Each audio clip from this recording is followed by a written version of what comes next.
Install Android 15 on Xiaomi Mi 11 via LineageOS 22. Please check the description for important notes and download links. First, download ROM and GApps packages, then transfer the downloaded files to the phone's storage.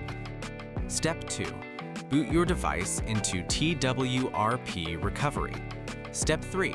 Once you're in TWRP main menu, go to Wipe, Advanced Wipe, and select the checkboxes as shown in the image, excluding internal storage. Step 4. Swipe the button to wipe the device. Step 5. Go back to the Recovery main menu and tap on the Install button. Step 6. Navigate to the downloaded path and select the ROM zip file. Step 7. Finally, swipe the button on the screen to install ROM file. Step 8. Once the ROM installation finishes, return to the main menu and install the GApps zip package in the same manner. Step 9.